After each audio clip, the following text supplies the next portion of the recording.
करीम, वो उस नाजिम का क्या हुआ? अली देख रहा है उसे।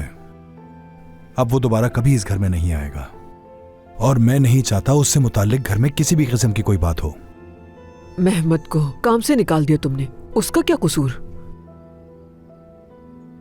अम्मी, उस वक्त मुझे गुस्सा आ गया था बस, और गुस्से में ही मैंने कह दिया था कि चले जाओ।